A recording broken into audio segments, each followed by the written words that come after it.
ಇನ್ನೇನು ಕೆಲವ್ರನ್ನ ನೀವು ನೋಡ್ಬೋದು ತುಂಬ ಆಧ್ಯಾತ್ಮದ ಒಂದು ನಡೆಸ್ತಾ ಇರ್ತಾರೆ, ಅಂದರೆ ಆಧ್ಯಾತ್ಮದ ಕಡೆಗೆ ಹೋಗಬೇಕು ಅಂತಿರ್ತಾರೆ. ಅವರಿಗೂ ಸಮೇತ ಕೆಲವರಲ್ಲಿ ಯಾರು ಮಾಂತ್ರಿಕ ಬಾಧೆ ತಾಂತ್ರಿಕಗಳನ್ನು ಮಾಡಿಸಿದಂತಹ ಸಂದರ್ಭದಲ್ಲಿ ಅದು ದೇವಸ್ಥಾನದ ಪೂಜಾರಿಗಳೇ ಆಗಿರ್ಬೋದು, ಒಂದು ಮಠದ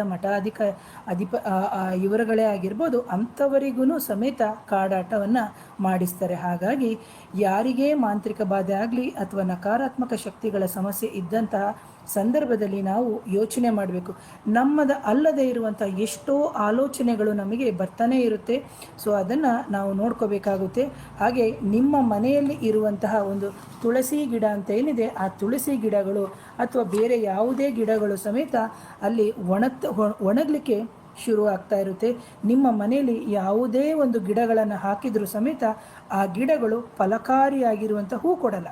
ಈಗ ಒಂದು ಮಲ್ಲಿಗೆ ಹೂವನ್ನು ಹಾಕಿರ್ತೀರಿ, ಆ ಮಲ್ಲಿಗೆ ಹೂವು ಹಾಕಿದರೂ ಸಮೇತ ಅಥವಾ ಒಂದು ಗಿಡವನ್ನು ಹಾಕಿದರೂ ಸಮೇತ ಅದು ಹೂವೇ ಕೊಡಲ್ಲ, ಬೇರೆಲ್ಲ ಕೊಡ್ತಾ ಇರುತ್ತೆ ಬೇರೆ ಕಡೆಗೆ. ಆದರೆ ನಿಮ್ಮ ಕಡೆಗೆ ಒಂದು ಗಿಡ ಸಮೃದ್ಧಿಯಾಗಿ ಬರಲ್ಲ. ಕೆಲವರಿಗೆ ನೀವು ನೋಡಬೇಕು, ಇಂತಹ ನೆಗೆಟಿವ್ ಎನರ್ಜಿ ಇಶ್ಯೂಸ್ ಇದ್ದವರಿಗೆ ಆ್ಯಂಡ್ ಬ್ಲ್ಯಾಕ್ ಮ್ಯಾಜಿಕ್ ಇದ್ದಕ್ಕಿದ್ದಂಗೆ ವೆಯ್ಟು ಸಿಕ್ಕಾಬಟ್ಟೆ ಜಾಸ್ತಿ ಆಗೋದು. ಕೆಲವರು ಹೇಳ್ತಾರೆ ಅವಳು ತುಂಬ ತಿಂತಾ ಇದ್ದಾಳೆ ಅಥವಾ ಅವನು ತುಂಬ ತಿಂತಾ ಇದ್ದಾನೆ, ತುಂಬ ಕಪ್ಪಾಗಿ ತುಂಬ ದಪ್ಪ ಆಗಿ ಸಿಕ್ಕಾಬಟ್ಟೆ ತೇಗು ಬರ್ತಾನೇ ಇರುತ್ತೆ ಮೇಡಮ್. ಅವರಿಗೆ ಎಷ್ಟು ಹೇಳಿದ್ರು ಅರ್ಥ ಮಾಡ್ಕೊಳ್ಳಲ್ಲ. ಕೆಲವ್ರನ್ನ ನೀವು ನೋಡ್ಬೋದು ಮನೆಯಲ್ಲಿ ಮಾಡೋದಿಲ್ಲ, ಇವತ್ತಿನ ದಿನ ಸ್ವಿಗ್ಗಿ ಝೊಮ್ಯಾಟೊ ಅಂತೆಲ್ಲ ಬಂದಿದೆ, ಅದರಿಂದ ಆರ್ಡ್ರ್ ಮಾಡಿ ತಿನ್ನುವಂಥದ್ದು ಆಗಿದೆ. ಯಾಕಂದರೆ ಇವತ್ತಿನ ದಿನ ನಾವು ವೈಜ್ಞಾನಿಕವಾಗಿ ಮಾತ್ರ ನೋಡ್ತಿದ್ದೀವಿ. ಒಂದು ಮಂತ್ರ ಜಪ ತಪ ಅನುಷ್ಠಾನಗಳಿಗೆ ಯಾವುದಕ್ಕೂ ನಾವು ಒತ್ತನ್ನು ನೀಡ್ತಿಲ್ಲ.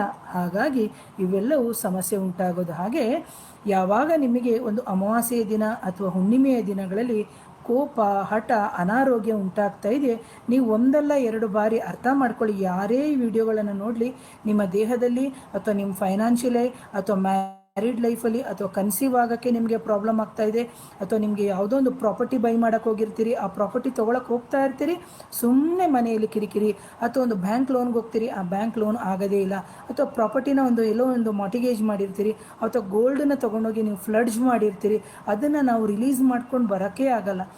ಯಾವಾಗ ನಮಗೆ ಈ ಥರ ಎಲ್ಲ ಸಮಸ್ಯೆಗಳು ಬರುತ್ತೆ, ಒಂದಾದಮೇಲೆ ಒಂದು ರಿಪೀಟೆಡ್ ಆಗಿ ನಮಗೆ ಪ್ರಾಬ್ಲಮ್ಗಳು ಬರ್ತಾ ಇರುತ್ತೆ. ಅಂತಹ ಸಂದರ್ಭದಲ್ಲಿ ನೀವು ಅದನ್ನು ಯೋಚನೆ ಮಾಡಬೇಕು. ಫಸ್ಟ್ ಆಫ್ ಆಲ್ ನಾನು ಏನು ಹೇಳ್ತೀನಿ ಅಂದರೆ, ನಿಮಗೆ ಜಾತಕದಲ್ಲಿ ದಶಾ ಚೆನ್ನಾಗಿದೆ ಅಥವಾ ಏನು ಹೇಳ್ಬೋದು, ನಿಮಗೆ ಲಗ್ನ ಬಲನೂ ಚೆನ್ನಾಗಿದೆ, ಗುರುಬಲನೂ ಚೆನ್ನಾಗಿದೆ, ದೈವ ಬಲನೂ ಇದೆ ಅಂತ ಹೇಳಿದ ಮೇಲೆ ನಿಮಗೆ ಇಂತಹ ಒಂದು ಮಾಂತ್ರಿಕ ಬಾಧೆ ನಕಾರಾತ್ಮಕ ಶಕ್ತಿಗಳ ಸಮಸ್ಯೆ ನಿಮಗೆ ಬರಲಿಕ್ಕೆ ಸಾಧ್ಯನೇ ಇಲ್ಲ. ಇದು 100%.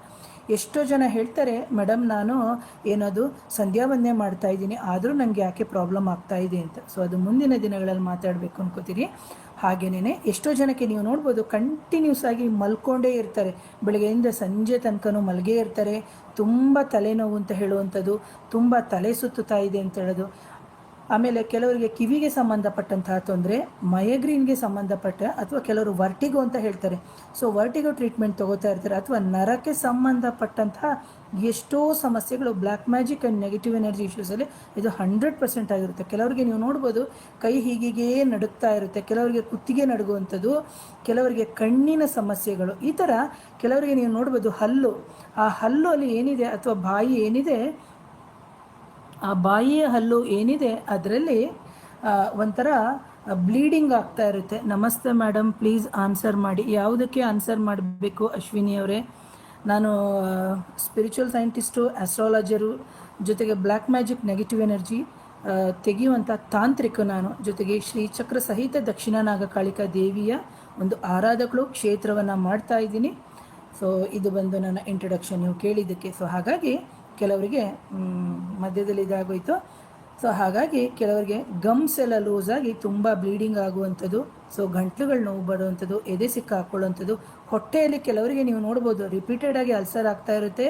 ಆ ಅಲ್ಸರ್ಗೆ ಸಮೇತ ಅವರು ಸರ್ಜರಿಗಳನ್ನು ಮಾಡಿಸ್ಕೊಂಡಿರ್ತಾರೆ, ಆದರೂ ಸಮೇತ ಅವರಿಗೆ ಹೊಟ್ಟೆಗೆ ಸಂಬಂಧಪಟ್ಟಂತಹ ಸಮಸ್ಯೆಗಳು ಅವರಿಗೆ ನಿವಾರಣೆ ಆಗಲ್ಲ. ಅಂತಹ ಸಂದರ್ಭದಲ್ಲಿ ಎಂಡೋಸ್ಕೋಪಿಯನ್ನು ಮಾಡಿಸ್ಕೊಂಡಿರ್ತಾರೆ, ಕೆಳಗಡೆಯಿಂದ ಕೊಲನಸ್ಕೋಪಿ ಮಾಡಿಸ್ಕೊಂಡಿರ್ತಾರೆ, ಆಯುರ್ವೇದ ಪದ್ಧತಿಯನ್ನು ಟ್ರೀಟ್ಮೆಂಟ್ ತೊಗೊಂಡಿರ್ತಾರೆ, ಹೋಮಿಯೋಪತಿ, ಯುನಾನಿ, ಈ ಥರ ಹಲವಾರು ಪರಿಹಾರಗಳನ್ನು ಮಾಡ್ಕೊಂಡಿರ್ತಾರೆ, ಅಂದರೆ ಮೆಡಿಕಲ್ ರಿಲೇಟೆಡ್ ಆಗಿ ಮಾಡ್ಕೊಂಡಿರ್ತಾರೆ. ಆದರೂ ಅವರಿಗೆ ಸಮಸ್ಯೆಗಳಾಗಲ್ಲ. ಯಾಕೆ ಅಂತಂದರೆ ಸಮಸ್ಯೆಗಳು ಉಂಟಾಗುತ್ತೆ. ಯಾಕೆಂದರೆ ನಕಾರಾತ್ಮಕ ಶಕ್ತಿ ಅವರ ದೇಹದಲ್ಲಿ ಇದೆ ಅಂತ ಯಾರೂ ಅವರಿಗೆ ಐಡೆಂಟಿಫೈ ಮಾಡಿ ಹೇಳೇ ಇರಲ್ಲ. ಸೊ ಅದು that is the main reason ಅಂತ ಹೇಳ್ತೀನಿ. ಯಾವಾಗ ನಿಮಗೆ ಹಣಕಾಸಿನ ಸ್ಥಿತಿ ಸರಿ ಇಲ್ಲ, ವ್ಯಾಪಾರದಲ್ಲಿ ಅಭಿವೃದ್ಧಿ ಆಗ್ತಾ ಇಲ್ಲ, ಅಥವಾ ಮನೆಯಲ್ಲಿ ಪದೇ ಪದೇ ಗಲಾಟೆಗಳು ಆಗ್ತಾ ಇದೆ, ಮನೆಯಲ್ಲಿ ಶಬ್ದಗಳಾಗ್ತಾ ಇದೆ, ಕುಟುಂಬದಲ್ಲಿ ಒಬ್ಬರಲ್ಲ ಒಬ್ಬರು ಹಿಂದೆ ಹಿಂದೆ ಸಾವಾಗ್ತಾ ಇದೆ, ಅಥವಾ ಆತ್ಮಹತ್ಯೆಗಳಿಗೆ ಪ್ರಯತ್ನ ಮಾಡ್ತಾ ಇದ್ದಾರೆ ನನ್ನ ಹೆಂಡತಿ ಅಥವಾ ನನ್ನ ಮಕ್ಕಳು, ಈ ಥರ ರಿಲೇಟೆಡ್ ಇರುತ್ತಲ್ಲ, ಅಥವಾ ಅಪಘಾತಗಳಿಗೆ ಈ ಥರ ಆಗ್ತಾ ಇದೆ, ಅಥವಾ ಮನೆಯಲ್ಲಿ ಏನೋ ಒಂದು ಗೆಜ್ಜೆ ಸಪ್ಪಳ ಕೇಳಿಸ್ತಾ ಇದೆ, ಅಥವಾ ನನ್ನ ಹೆಂಡತಿಗೆ ಮುಟ್ಟಿನ ಸಮಸ್ಯೆಗಳಾಗ್ತಿದೆ, ಮುಟ್ಟಿನ ಸಂದರ್ಭದಲ್ಲಿ ವಿಪರೀತ ಹೊಟ್ಟೆ ನೋವು, ವಿಪರೀತವಾದಂತಹ ಬ್ಲೀಡಿಂಗ್ ಆಗೋದು, ಕೆಲವರಿಗೆ ತುಂಬ ಬ್ಲ್ಯಾಕ್ ಆಗಿ ಹೋಗೋದು, ಇದೆಲ್ಲ ಉಂಟಾಗುತ್ತೆ. ಅಂತಹ ಸಂದರ್ಭದಲ್ಲಿ ಗಂಡಸರು ಯಾರಾದರೂ ನೋಡ್ತಾ ಇದ್ದರೆ ದಯವಿಟ್ಟು ಅರ್ಥ ಮಾಡ್ಕೊಳ್ಳಿ, ಮೆಡಿಕಲಲ್ಲಿ ಆಗದೇ ಇರುವಂತಹ ಎಷ್ಟೋ ಸಮಸ್ಯೆಗಳನ್ನು 100% ಆಧ್ಯಾತ್ಮಿಕವಾಗಿ ಪರಿಹಾರವನ್ನು ಮಾಡ್ಬೋದು. ಹಾಗೆ ನಿಮ್ಮ ಮನೆಯಲ್ಲಿ ಏನಾದರೂ ಹಸು ಸಾಕಿದರೆ, ಅಥವಾ ಅಕ್ವೇರಿಯಮಲ್ಲಿ ಮೀನಿಟ್ಟಿದ್ರೆ, ಅಥವಾ ನಿಮ್ಮ ಮನೆಯಲ್ಲಿ ಯಾವುದಾದ್ರೂ ಬರ್ಡ್ಸ್ ಇತ್ತು ಅಂತಂದರೆ ಅದು ಪದೇ ಪದೇ ಒಂಥರ ನಿಮಗೆ ಸೂಚನೆಯನ್ನು ಕೊಡ್ತಾ ಇರುತ್ತೆ. ಅದು ಓಡಾಡ್ತಾ ಇದ್ದರೆ ಏನೋ ಒಂದು ವಾಸನೆ ಬಂದಂಗೆ ಆಗುವಂಥದ್ದು, ಅಥವಾ ಆ ಪ್ರಾಣಿಗಳು ಸಾವಾಗುವಂಥದ್ದು. ಆಮೇಲೆ ನಿಮ್ಮ ಮನೆ ಎಷ್ಟೇ ಶುಚಿ ಮಾಡಿದರೂ ಅದು ಆ ಮನೆ ಅಶುಚಿಯಾಗಿರುತ್ತೆ, ಎಲ್ಲ ಕಡೆ ಹರಡ್ಕೊಂಡಿದ್ದಂಗೆ. ಯಾಕೆಂದರೆ ಒಂದು ನೆಗೆಟಿವ್ ಎನರ್ಜಿ ಮನೆಯೊಳಗಡೆ ಎಂಟ್ರಾದಂತಹ ಸಂದರ್ಭದಲ್ಲಿ ಅದರ ಜೊತೆಗೆ ಬೇರೆ ನೆಗೆಟಿವ್ ಎನರ್ಜಿನೂ ನಮ್ಮನ್ನು ಫಾಲೋ ಮಾಡುತ್ತೆ. ಹಾಗಾಗಿ ನಮಗೆ ಬೆನ್ನೋವು ಬರೋದು, ಕಾಲು ನೋವು ಬರೋದು, ಸೊಂಟ ನೋವು ಬರೋದು, ಈ ಕಾಫ್ ಮಸಲ್ಸ್ ಅಂತ ನಾವೇನು ಹೇಳ್ತೀವಿ, ಮೀನಖಂಡ, ಅವೆಲ್ಲವೂ ತುಂಬ ನಮಗೆ ನೋವು ಬರುವಂಥದ್ದು.